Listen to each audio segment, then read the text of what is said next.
Donc, dernier point concernant ce chapitre sur la justice sociale, c'est le 1.3. On va rapidement parler de la critique de l'État-providence par certains économistes plutôt néoclassiques, hein, qui auraient tendance à montrer comment dire, les effets pervers d'un système de protection sociale élevé, hein. Donc en France, on a un système de protection sociale qui est plutôt élevé, pardon, et donc on va voir un petit peu les critiques que l'on pourrait émettre grâce à ce schéma.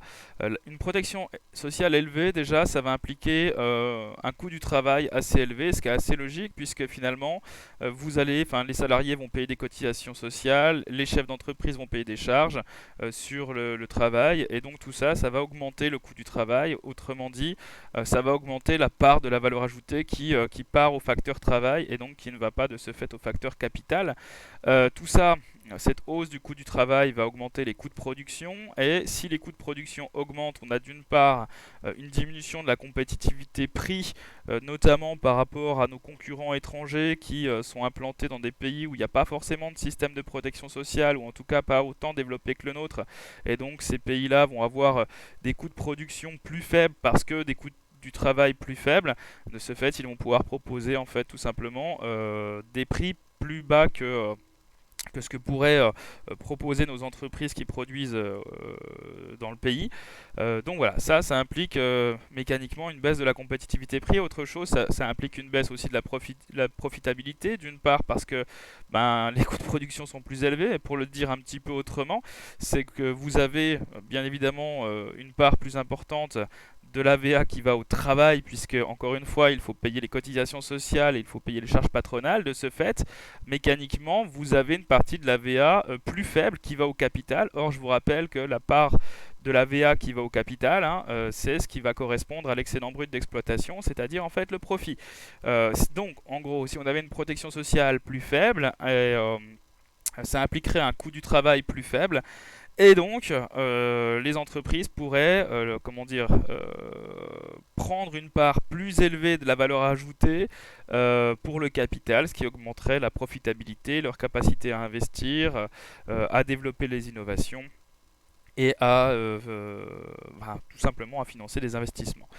Donc, baisse de la profitabilité, baisse de la compétitivité prix, ça implique une baisse des parts de marché à la fois à l'interne, puisque nous sommes dans un monde globalisé, donc il y a des concurrents extérieurs qui viennent vendre chez nous, mais ça implique aussi une baisse des parts de marché à l'extérieur, puisqu'en fait nos entreprises sont moins compétitives au niveau du prix, encore une fois, étant donné qu'on a un coût du travail peut-être plus élevé qu'ailleurs.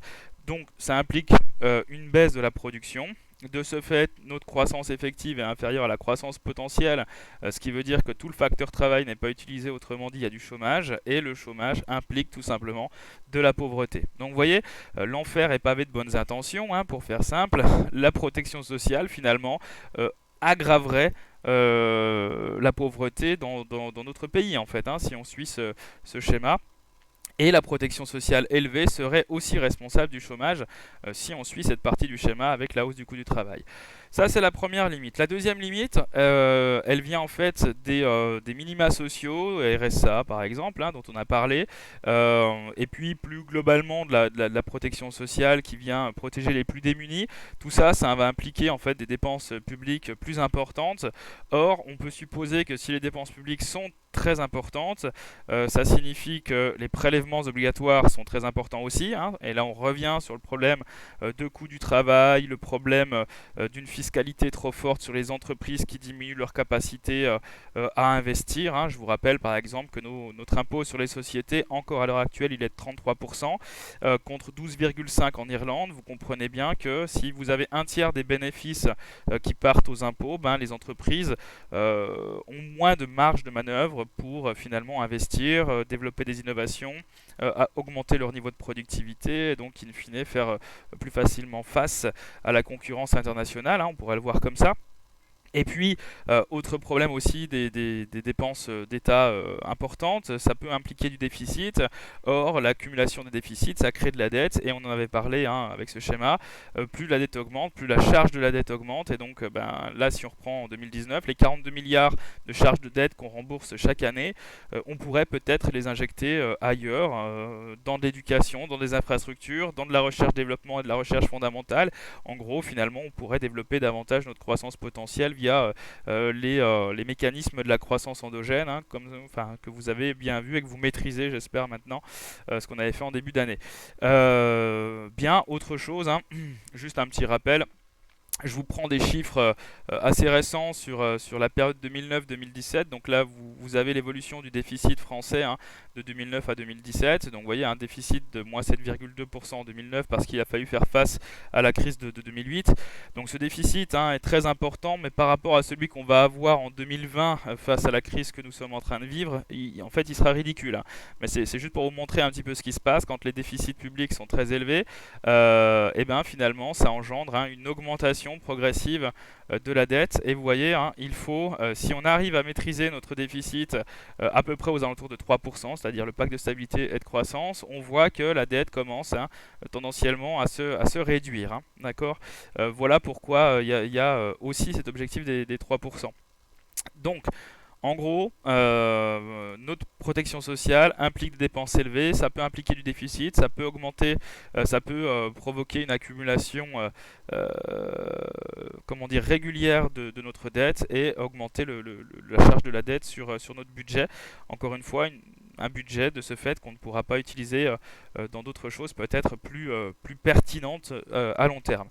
Et l'augmentation des minima sociaux, la protection sociale au sens global, hein, que ce soit le RSA, que ce soit les allocations chômage, etc., ça crée en fait hein, ce qu'on appelle une trappe à inactivité ou une trappe à non-emploi, c'est-à-dire qu'en fait, ça incite les ménages à ne pas travailler, pour une simple et bonne raison, c'est que ils reçoivent un revenu même sans aller travailler. Donc ça va comment dire, inciter le chômage qu'on appelle volontaire. Hein, ça va inciter certains ménages à rester chez eux, à se contenter finalement des aides sociales. Et donc ça va aussi augmenter la pauvreté puisque les aides sociales restent quand même très faibles. Alors comment dire, ces arguments-là,